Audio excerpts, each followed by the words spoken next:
business model. There are companies, Merck and Novartis have both come out with drugs which are not generic drugs, right? There's a big IPR issue that's been there. They've come up with drugs in India which would normally have sold for 400 to 500 rupees per capsule. They've brought it out at about 30 rupees per capsule. And these are patented drugs. So again, there is a business model. The idea is to tap the large segment of consumers who hitherto were not able to gain access to these kind of products and services in a profitable business model. We're seeing this shift happen, and I firmly believe this is going to happen in the future. My name is Tariq Kapoor. Social responsibility. And social responsibility can be legal and can be non-legal social. And this responsibility can be fixed by others and it can be fixed by self. And I think the CSR, one of the greatest indicators of success of CSR is it's a self-fixed, non-legal social responsibility. I think this is my small feedback. I have a question for Yusuf. You talked about the Tatas. In fact, Tatas are regarded as an ethical company. People have inner respect for the Tatas. It's a company of the past as well as the present. My question to you is to know as to what other companies have learned from the Tatas in this regard. Thank you. Already aren't existing in terms of companies like Amul and others. I mean, there are organizations like Piramal that have put budgets into rural healthcare, that are developing products that are aimed at the masses, if you like. But I think this generation is calling out for a Tata in this country. Outside of this country, organizations like Google, there are endless examples of that. And just to add to that, I think the difference now and between now and then is that this new generation X or Y or Z, whatever letter we're on, is very unforgiving of organizations that do not consider issues surrounding corporate social responsibility. That if an organization is seen to be harmful to the environment, you will know within minutes of that announcement being made. It will be on YouTube, it will be on Google, on Twitter, and these endless social channels, on blogs around the country. I mean, there are, and my colleague who covered this talk in Mumbai gave some examples, which I don't have here at the moment, but there are forums on YouTube that will criticize companies when they are seen to be doing the wrong kind of CSR.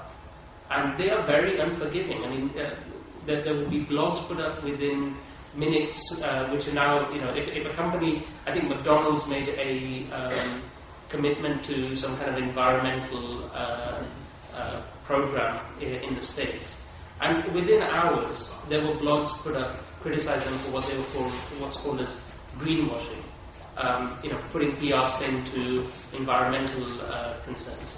So this generation expects corporates and businesses to operate differently from previous generations.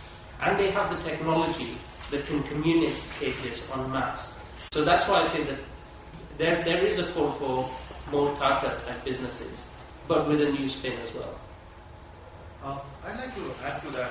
I understand the analogy. Having operated in that space over the last several years.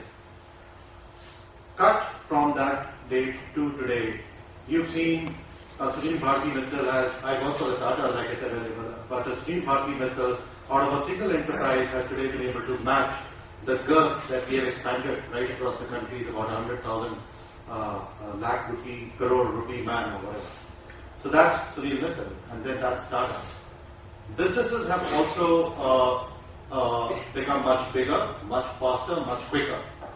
Today, Google has gone ahead and matched what Microsoft have been trying to do over the last so many years. So businesses are becoming faster. They're becoming quicker. So in order that we compare other companies with the Tatas per se, we have to understand the basic attribute of a business. 100 years ago, to set up a business was extremely, extremely difficult. Yeah? Innovation has two facets, and if I may. One is need, and the other one is desire. That we needed to innovate in order to survive was the issue 100 years ago. And therefore, CSR became inimical. It became so much a part of the DNA of the Tatas. We knew we would live if my worker lived. And we refer to letters, etc., that I continue to receive from the keynote address and so on. And including letters where Jamshedji has written, and he said, I am appalled to see that my workers don't have adequate housing. So therefore, can we provide them with adequate housing? His issue was that the enterprise had to survive. And in order for the enterprise to survive, the worker needed to have adequate housing. So that was a need-based, that was more a need-based story. So we carried on with it, and today nearly 66% of our funds or our profits get into the trust, and it is thereafter the trust that sort of go ahead and so in fact believe in giving back to the society, which is where the money comes to us from. Today the story is desire. So it's the need versus the desire. Today every organization is wanting to go ahead, pursue a new goal, look at fresh horizons. There is a disruptive thought mechanism. There are also several opportunities that are available and so on.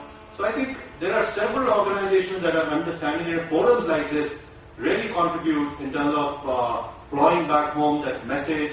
All the graduates that shall graduate from here will have that additional sensitivity when they get into organizations and so on. So I think it's a paradigm shift, and you couldn't really have a single yardstick to measure the Tatas versus the others and so on. So we appreciate, we encourage, we believe in collaboration, we believe in partnerships. We have partnered with the Bairaju Foundation, somebody here mentioned. We only work through NGOs and very closely through the NGOs because it's the NGOs we feel who have a pulse of the public and a pulse on the issues and so on. Whereas we are essentially a commercial organization. We believe that sustainability will only come out of ensuring that we find spaces in the markets and develop markets in those spaces. So that, in effect, is the essence. So with that very hopeful note, meeting social and environmental bottlenecks. It's been a mantra for years now. Together as one, we can right every wrong. We shall now break for lunch, and any questions that you may have, you may take it offline, over lunch. I call upon Professor Neelu to please come up stage and give a small token of appreciation to all our mentors on the panel. Professor Neelu, please, from MDI. Thank you very much for being with us today. I also invite all of you for the lunch. The lunch will be served in Takshila.